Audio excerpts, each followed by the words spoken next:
Random show how more. When people are juniorly, when volunteer writing in commission chantra, violent trouble, see.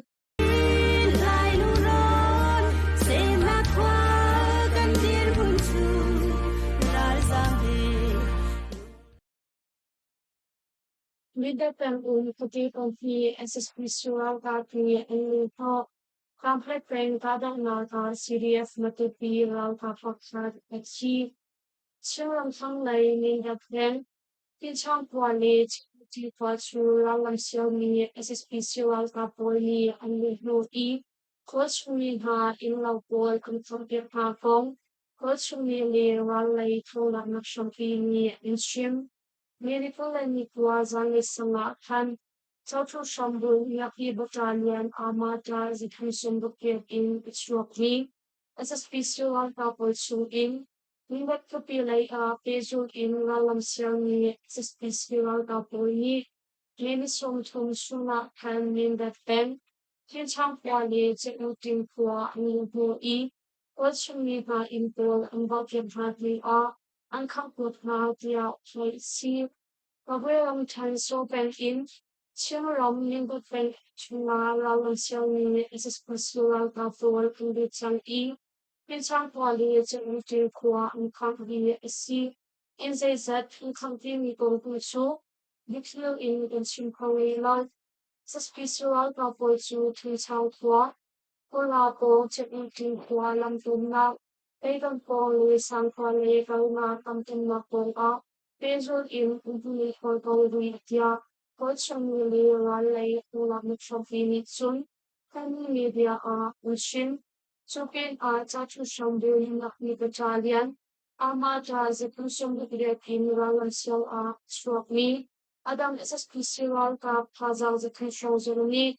So Bay Kuchan Kwa, Bantan Valley, Joseph Kwa, and Liverpool Evil to Champa Fibage, Basil in Amigato Matia, Seal, to Bunbuchian in Ganta Kutni Lactanging Art, Malam Silni, SSPC Ralka Pole, Sushan Trifin Song Basil in Amigato Mati, Minister Rado Masana Pan, Sugar Dagachunabara Business Lanka. CDF to be in Salai Zoyan Naomi Ramani Kulsa Nima Putia CDF KKG Tamti Puni SSPC Rural Kapol and Katha E Muriel Pakhat Ati Ashiam Nampol Zong Unlock Sagai Ramchan Kalimil Pen Tanglay Mando Kwali Shapu Kokar Ashok Bagni SSPC Rural Kapol Su Nizan Junik had Zinglei Thawngchimnak Pakwala Chirshonga Khan Chiaram Chauza Chungtal CDF KKG Le Kale Penko Battalion Tangtipuni Rakho in Ankatha E SSPC Ralka Pakhat Muril Athi Gong Ral Mai Thonglang Nakshampini and Shim Ralam Xiaomi Chu and Salim Lau Umunan Kwarnak Manto Kwalay Im Shapo Kwalay Achuak Mi SSPC Rural Cup and C Alhan kan in thongpang kan thecha kan bo na I kan ka ko na hi asi chuka daw na ka chun SSPC Rural Cup pakhat athi I amai thalzun khat kuche bom pakhat kon bom pathum le amai thal kol fangpol zong kan lak chi kho tia ral mai thonglak nak shampi pakhat ni channel achim Kalimil Kanglai I Umni SSPC Rural Kapli and Kutpang Pusoti Sakhan Pol Kadaw Nakchu Chiram Chauza Chungtal CDF KG Le Tangti Putnani Major Operation T in Aliam Chia Thongpikul Langa Kuma Khan and Rakal PE Sakhan Pangatiang Kadaw in and Raklakho Chudno SSPC Rural Kap Thazang Tamngai Ni and Lumne Chan I Mando Kopong Tiang Tamti Putani Nguan Rakul Takchan Ha Tia Thai Si Chin Maguiram Li So Peng Gada Naga Major Pakhatal in SSPC Rural Kap Soviet Liam and T Antlay Niha Le Shem Nam Ilagni Bolsan Chin Maguiram Li Maguiram Chen Yohuram So Peng Odang Natlang Gada Naga Major sign ang mangtaw in SSPCRAL kat Soviet Rian NTE, antay ni ha song anong fin a, siyang nang tangay song tang titihani ang latsiko kong, yung army YA ni song tingnik hasan a, intan, ninipay chat a, pauteng kapasabulan diin, walang sila at syuak ni SSPCRAL kat hazazali syuang le, Nilikulanihia modulo hira lamsiel in exotani SSPCL ka tazang zakwa shochu so pen kong taunet lang ang pa Ninivetu ni tok in virtual by jang tituni kan ka hai Ninisong tuni katiang akan bakni karagado na Boise katli at swak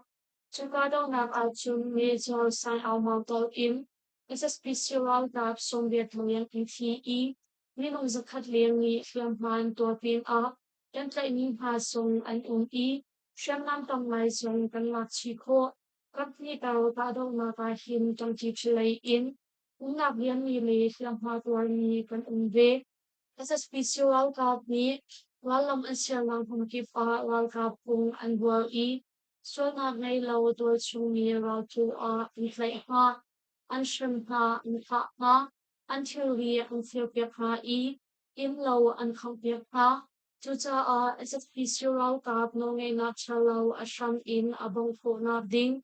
Luang maram le magwiram di la kaluat po na rin sa Nasi po chung in kumizwam lai Pezo in kadaw na kung kalkilay kadaw na ki pezo in fakori ni sita Wachong midi lak nanting ko na kararinte in nan ahel Jumbo may tumhahi fitay na ngay peng ahel tia. Yo are me YA me in tan niya chun ang lang der.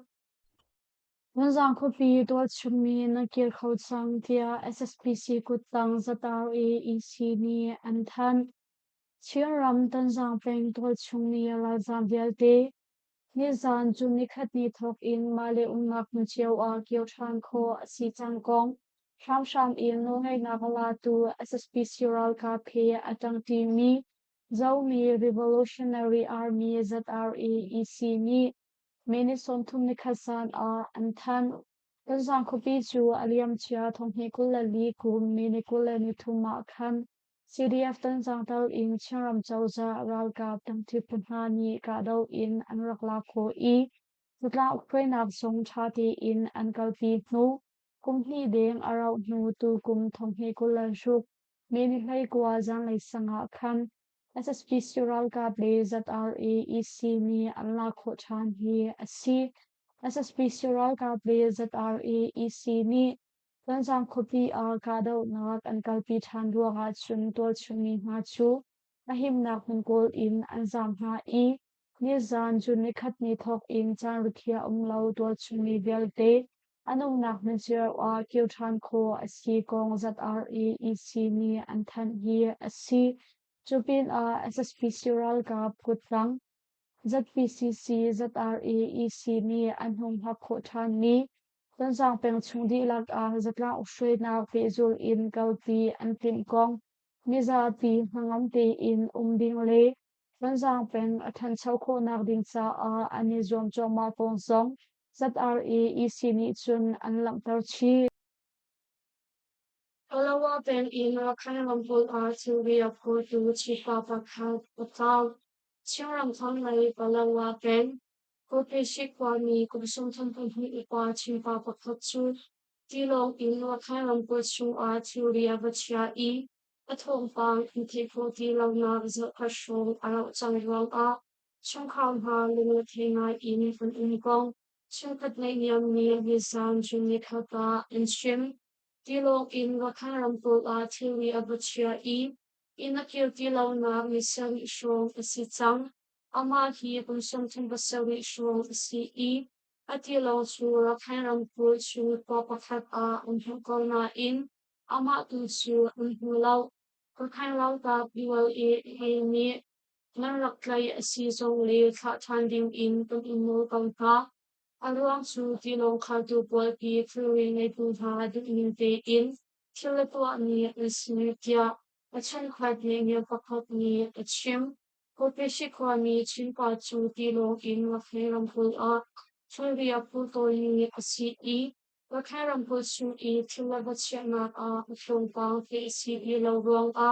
achong le mong rethengai in an umtia o si chiram bu ramli asimi wakheram chu hingkom de shura kairau ka dual ni an hum hak chang I Zikang Australia nak song pezo in ang kalpichoma ya may si India ni miao hali SSPC Ural Cup Balkani in Southani Chu ASEAN Parliamentarians for Human Rights APHR ni Fakpi in Andalkal Kong and Han Sham in Nongay Nakalatu miao hali Akutang SSPC Ural Kapul India Chausani Dalkami an Chauhani Chu Fakpi in Andalkal Kong le India ni democracy punglam manangay siya hi ang langtar kuning te in Vietnam Chuan a Hong Kong ASEAN Parliamentarians for Human Rights APHR ni Nisan Junikata ang Han Memorandum Dautlalo Pustem Atuang Liao ni ang Chu Mini Song Tung Ma Khan India Ram Kong Juni Tung Tiang India Ram Cham Ding in Timlap na Kangay Dia Ay Si Dia Chausani Mi Ao Li Aputang SSP Rural Kapol Daw kami Nan Pomni Hachu ASEAN Parliamentarians for Human Rights APHR ni Fakpi in Kandaw Prime Minister Shri Narendra Modi ni Russia pu daw kami na Pomni Haki Nalithanak Laili Myanmar Mizapi ni Andumi Democracy Chu Nan Upat Nezu Yakhanak Lai Kan Infofial Hatia APHR ni Alang Ter APHR Chairperson Marcy Christie Barenzong ni Miang Hai Chu Myanmar daw kami President Selau Neighborhood First Policy Lay at is agenda to maram ade na sumtaki in to chumi ha linkin chi na fulam chunka chambu ni sitia chimbe Chungmi Tosawi Zasawi Liam Atatu, Chungmi Anuna Kapol Bomatatu, Chungmi Shamsham in Rural Kaptak Ding Taiki Atuatule, Chungmi Ating Lim in Rural Zanteltu, Ralkaboy Pakhat Asini Kun in and on me, and so Han and on me India ni ni Zebentuk Pungan ni abong ni le aon ni asalaw Tutsa ramkip ni Rashang pu daw kami asiko na ka Ruki apyang naksise dulsati in chotang naksise Chubantuk to asaw nabyate chu SSP sirang katni Rashang bentuk in An chotang ni hazang ng PFSCE Memorial misapi ni harna anton choma ni atan asauta tu asir balay chung alian di democracy ram asimi le ASEAN tantrum na ka atal demi ram pakad asimi India ni democracy pung lam man ang isya hi nalang uning te in ganun chuan at health ASEAN Parliamentarians for Human Rights APHR ni Anthony Langtauchi Malaysia Ngaksia Pagitaw in Myanmar ni Vashali ang kay Antong Malaysia Kalataram Kul Jelly Kopi Ngaksia Pagitaw in Kungling Law in Alud ni Myanmar ni Houtung ang kay Hagong Ahmad Razi Husseini Nisan Junikat Athan Minisong Tungnikat Zinglei Thawngchimnak Pasal na Minit Pasasong Kan Ilanas po ang inmi, Jalan Kampo Wakat Silpong Ramlakun Pakat Malaysia General Operation Force DOF Battalion Pasali ni Antlay Mahi Si Kaya tong ni Myanmar ni Hachung Haksya Panti Papatum li Nukaryatiin Andi Lakfon Minung Haitum Si Kung Law in Malaysia Rachung Arab Luti Ramlak atuk ni si Secret na anto hai Malaysia ramsung ang luko na rin sa ngay a her mi cha club zaiman an ngay lo tia Ahmad Razi Husseini achim kay atong mi memoram mi kay tungchu pezo in dadat na pitading in kaladaram ko balik sa kanti a ang kwat tia kay si TNLA siyang ng tiyanak sinukwaki na in at hinisom nga ang kam som sarili yaman tuwagi at himitilsin akat haw siyang po sa ngayon ng campaign Kampat po i akong ni tawag ka TNLA siyang ng tiyanak sumpakat a Swaki na iswaki nukulangata in nagliam ni minusulanga ang tikole minusum sarili ni flampan tuwakong Down Land Housing DLC ni Nisan Jumikata Ikan minusum tamik hatishin yalam pwede da sumusok a Contact po i siyang namin siya na zumpaghat po kay maglangakan kung kulay kumali kung sumtintiin kundi lakfon minusong nga humina kaliam. Subing minusong sarili ni Tiampang Tuwai. Tutsong adiyam ha panganisong aninsa Inagyan ni Jazin Hui Kalkong ni Asirtia. Jaulan Hausil ni Alangdal. Koke nagwang at hinibagwak su peso in Kompulsoma NCE. Kung mental in Gochangin pa in lawaro kumisong at kamay pamain, bukyo in sa sintang akong rilaw. Ipoke na ki zaitin da atok kimi kong Nagliam mi ha, liam ha to mi ha sa jang ba waiting chien aleni, aran na in tuan ba nung na athakin kathay na tua Koke na kong he ke na kangayani kong fakbi in dantat na yung kita na lai, kanin fulfill na dia, jang len hong su TLC ni ikani in nakdal, jang rao ka TNLA ni tekang uchwade TNLA chilat na song, economic department ni lingman sumitsong na rin sa tiin kung fin ni Bogsyam na tuwang isi, Koke nagwang strong na playlaw to sumi sunga nga amin na kaliyang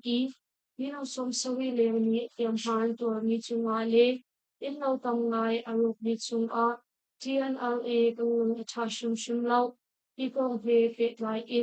TNLA ni alam lak tuan baw lak to panizwam lai katlay na pantua di Chombo waiting for song udering pay in the tekma kompet malay tia ilang terve. Zau chi peng SSP sural kap shaman ka nak in. Sung kar khat ko sa minung patung anti. Paguram ten zau chi peng chung a ummi kwapol SSP sural kap ni dupaw in shaman an ka Kung kwang hak siya pakataw in sung kar khat ko sa minung patung anun nak aliam kong. Current Peace Support Network ni Nisan Jun Nikata Anthan Minisom Tuma Kan Penwe Kong Kopi Shambun Mi Kamaya Zadni Sombukli Battalion in SSPC Ral Kapol ni Dupau in Shangman Anka Michung in Dale Somma nga Shangman Kwan Pakatsu Wado ko kuchung atla poke na kachuak tia thai si SSP Sural kap shaman ka miruanga chun kumnak in pakhat arokfin kumkwang hak chia pakhat kumsomli panga upa shrintu anule kumsomli pasari upa shrintu apati in andi lakfon chung karkhat kusa minong patum annanak aliam kumhiriat upa nu pakhat ngi liamma tuar tia Current Peace Support Network ni ang tanya chun ang lakdar.